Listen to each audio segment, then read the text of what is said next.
Welcome back to the Weekend Warrior Show Recap Podcast. I'm Tyler from the Unemployed Architects. So I took last week off, so I haven't posted anything for a while. Had no shows this last weekend, so I'm going to be talking actually about the weekend before, when I was at Joe's Pub here in Bloomington, Illinois, and then Saturday was at Clayton's Tap in Morris, and then we had a Monday night show at WEFT Sessions down in Champaign. So to start, we're talking about Joe's Pub here in Bloomington. They had us starting at a different spot than normal. We were kind of hoping it would be nice enough to play outside because they have a really nice beer garden over there. One of my favorite shows I think ever has been over at their beer garden, but it was a little bit too chilly, so we had to go indoor. They did put us in a different spot indoor because where they normally put us is like in a booth, kind of right when you walk in, so it's kind of awkward. This time we were on the other end and just out of the way, so it was much more comfortable. I only brought the JBL because I kind of figured we would be indoor and just do kind of an acoustic show, and this was just Lo and I for this show. It was kind of a weird time slot. They have us playing 7 to 10. Now, if we were outside in the beer garden, I feel like that would be fine. A lot of people would be like kind of happy hour, kind of hanging out. But this was indoor and from 7 to 10. So the 7 to 8 o'clock crowd was pretty much just there eating. So I felt like kind of intrusive on their dinner. But then it kind of thins out between 8 and 9, and then between 9 and 10, kind of like the late night crowd that are there more for the bar type atmosphere came out. I couldn't really grab the crowd at all, but I ended up having a really good time regardless. And not having the foot drums kind of frees me up sometimes to have a little bit more fun with it. I have a little bit more control over my voice and my guitar playing if I'm not having to do those foot drums. So, and I don't know, I was kind of in a weird mood. I was kind of like the crowd. I was like just trying really hard to get them. And there were a few people here and there that I could see, like I grabbed for like a few minutes. And so that was good. But it's just kind of a weird setup, I think, because there's not really a lot of dancing or standing room. And most of the people there aren't really there to see you. They're just there to hang out. So, but I ended up and had a good time regardless. And we, get done at 10's kind of nice. Not having a ton of stuff to tear down because I was home by like 11:30. So that was Friday night. Saturday night was up in Clayton's, up at Clayton's in Morris. That was Lo, Dave, and I. It was a long set, 4 hours. Right when we got in, there was a pool table set up kind of where we were supposed to be, and I talked to the bartender, and they were pretty much like, no, we can't move it. So we had about half the space that we normally do. So that was a little bit annoying, but we made do, as we do. Brought a lot of gear this time. I kind of treated it more like when we play over in Davenport, just because it's kind of a loud bar, kind of the same vibe, like their covers, like to sing along. So the first hour or two there is always a little bit rough because, I'm still dialing in the sound. When I bring that much gear, it takes a few minutes to kind of get going. So I ended up and used a front fill this time. I had one main, my 12-inch alto, and then I used another 12-inch for my monitor. And then Dave and Lo both had 10-inch monitors that were altos as well. And then I used my Yamaha as a front fill. And I thought that worked out really well because the main speaker projected loud enough for like the whole bar to hear. But sometimes when people stand right up front, they kind of miss that main speaker. So then I put the 10-inch powered Yamaha down like a monitor pointed up at those people, so you could pretty much hear it no matter where you were, which I felt like was a good call. And we actually had like a good crew of people come out to see us, which I was kind of, I don't know, it's just unexpected, I guess. The last time we played there went really well, and we ended up and had a bunch of people like up and dancing and singing along, and that same crew of people pretty much came out. and they were all super nice the whole time. Once they got there and kind of got settled in, they made it a lot more enjoyable for us because they were just into every song after that first 2 hours. So that made it a lot of fun. I don't know. I felt like I couldn't quite get to where I was trying to get that night. Maybe just because it was a long show, and I had to do the foot drums the whole time. I don't know. I've been really into watching Freddie Mercury lately because the way he and I've talked about this before, but the way he controls a crowd is amazing. So I was trying to be that guy, but I couldn't quite get there. I had him singing along and stuff, but I just felt like I couldn't get to the point where I felt crazy enough, I guess, to be as entertaining as I wanted to be. But the one funny thing that happened was when all those people finally were there and ready to start listening and have a good time, somebody stepped on the cable to my monitor, so I had no monitor besides my vocal monitor for the first 3 songs of my third set. So that made it pretty interesting. And that actually kicked out all the monitors. And I was in the middle of a little medley of songs, so I couldn't really do anything. And I couldn't in the moment really figure out what was going on. But of course, right after, I was like, oh, I don't have any guitar or vocal coming back at me. And then got that fixed. That wasn't a big deal, but it kind of put a little bit of damper on the momentum because, finally everybody was all there and ready to listen, and then I couldn't get it to feel right for those first few songs.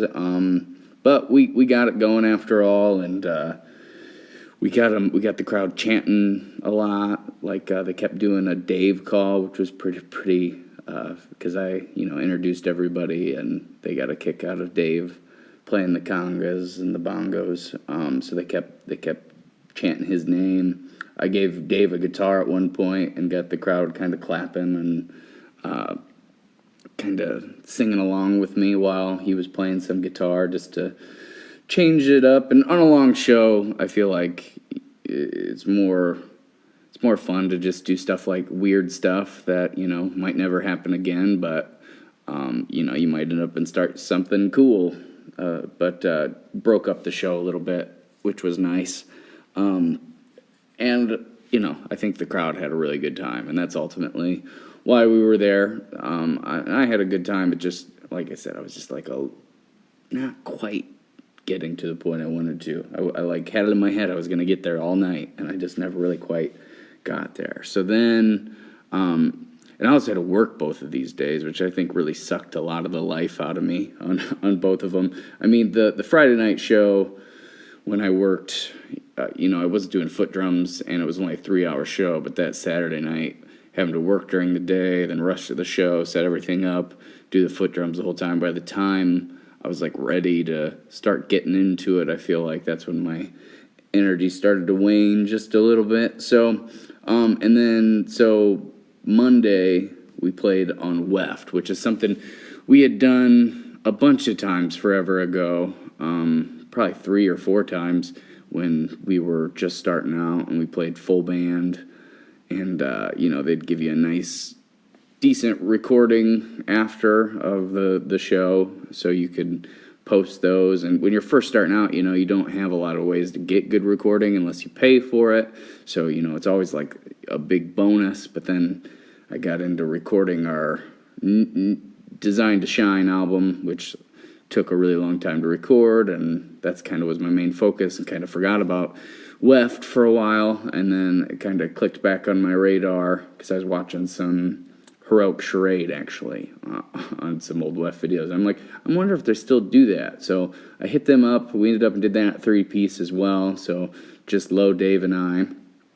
And we had some sound issues right away, and we both had to work. We all had to work that day, and then the show is from 10 to 11 on a Monday, and it's down in Champaign. So we were all stretched. Plus, I had to work extra days the last weekend. We all had shows, so we were all spread pretty thin. But I really wanted to make it just a good performance, and I brought some video cameras, and I didn't really promote it a lot because I was more like thinking that we would make the videos after, make some videos of, the better songs, and, re-edit the audio and edit maybe a 2-camera view of the video and sync it all together and make it look nice and sound good.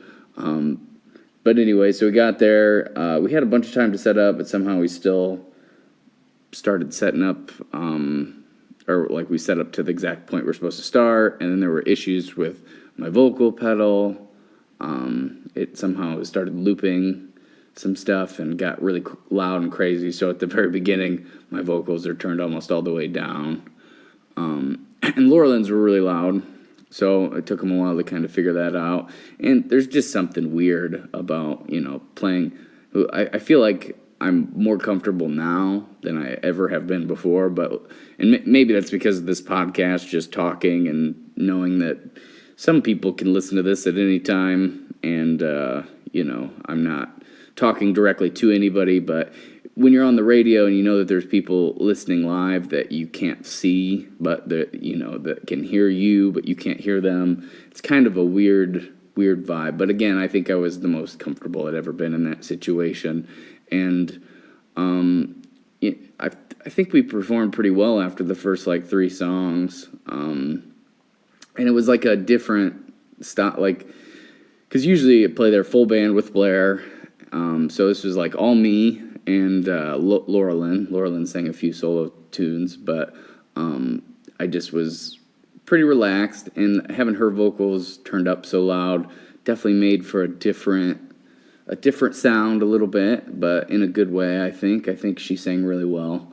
That might be one of her best recordings of her singing ever, I think. But anyway, so it went really well after the first 3 or 4 songs, and I think we're gonna get some really good videos. I'm working on those now, but probably maybe 6 or 7 songs off of that we're gonna edit into decent quality videos, which that'll be a lot of work to get it done, because it's 2-angle cameras that'll have to sync to the separate audio, which I started remixing what they had done to make it just a little bit fuller sounding and a little bit more effects and stuff. But anyway, so this last week was me and Lowe's 6-year anniversary. So I ended up I didn't really book any shows, kind of on accident at first, but then I realized, it was realized a couple months ago that was the weekend of our anniversary. So I was like, I'm just going to leave it that way, so that way we can kind of have a chill week, and pretty much almost every weekend until August is booked as of now. So it's kind of nice to just be able to have a weekend off where you're not totally stressed out. And I don't know, it was harder than you'd think, though, to do nothing. I found myself several times throughout the weekend itching to sing or to play guitar or to work out. I mean, I pretty much was I'm taking a staycation. I'm not gonna do any of those things for the next week after that Monday show. And I did an okay job. I played a little bit of guitar here and there, and sang a little bit, but no pressure on anything. If I did anything, it was more focused on writing. And then they got those WEFT they did their own video, which I'm going to use to edit, to get the multi-cam edit. So I really wanted to start that, and I did a little bit, but I really had to put my foot down and say, you're not supposed to be doing this. You're not supposed to be doing this. It was hard. It was harder than, because it's when I'm have a normal week, I feel so unproductive, and I'm doing all these things. I'm working out 3 to 4 days a week. I'm trying to really watch what I'm eating. I'm practicing 4 days a week, 3 days a week, editing some, audio, trying to get some sample tracks for some some demo tracks ready for recording. I'm recording this podcast. I'm trying to promote shows. Between all these things, and I'm just not feeling like I'm succeeding, I guess, at all this stuff. And that's before we're even talking about, my actual day job, which is, I work at Kidder Music, fixing guitars, selling guitars, and then I teach, which is kind of a separate thing. But anyway, so, it's just always a struggle to get everything done. And I'm always on 9, trying to, but then when you take all that stuff away and I really don't do anything, it's hard to not do anything. It's this weird gene I have that makes me, I think, just never be completely fulfilled as a person or something, because when I try to relax and just enjoy myself, I'm just thinking about all the stuff I should be doing, and then when I'm doing, 100 things, I still feel like I should be doing more. There's no, I don't know. Anyway, that's just a side note, but it was a good weekend ultimately. It was nice to not have to think about how you're going to set up the show, sound-wise for the, or not think of how to set up the podcast, or I end up thinking about this stuff anyway, but, not to have any real, rigid goals necessarily as far as how to do everything. But now it's Monday and I'm back at it. One of the fun things from the week, we went to the zoo, which was fun, and then we went to the new Avengers movie, which was really good. And I don't know, I just had this funny thought that, earlier today, I was just thinking, being in a band and playing music is about as close to an Avenger as you can be in real life, I feel like. I mean, don't get me wrong. There are real warriors, real soldiers, people who are, really good at that sort of thing, and I'm sure that that's, in a different way, very similar. But there's something about music that's, magical. I feel like it's the closest to magic in real life that there is, really. You get a group of people get together to create this one-of-a-kind experience, and it really feels like a superpower. Now, I think it's not, obviously, but it's about as close as you can get to feeling like you have superpowers as possible. It's the most powerful I think I've ever felt. And I've done a bunch of stuff. I've done, I was really in sports when I was younger, and I wasn't bad at them or anything. I had moments where I felt really, really good, really powerful, but nothing really compares to that feeling you get when you're, at full expression mode. Anyway, I just thought that was kind of a funny idea. And there's something about getting together with other musicians that makes it really feel like the Avengers, because my superpower, is maybe my songwriting, and theirs is maybe their guitar playing, or maybe my superpower is I'm good at the drums, and somebody else's is that they're good at guitar, or they're good at keyboard, and you put these superpowers together to make kind of this real life magic, and it's really a powerful thing. I mean, obviously, it's not as powerful as, the actual Avengers, but like I said, it's about as close as I feel like I've ever felt to being that way. So, anyway, gonna be at Pub 13 in Pontiac this Friday. My show at Sammer's 2 in Gibson City got canceled Saturday, kind of last minute, which is always a little bit of a drag, but maybe I'll be able to get some more editing on these videos from WEFT and get more of those out, or I might end up and go busk on Saturday because I think it's supposed to be pretty nice. So that's my plan. That's what I'll be talking about next week. Thanks for listening. If you spent the time to get this far, I really do appreciate it. Have a good rest of your week, and I'll talk to you next time. Have a good one.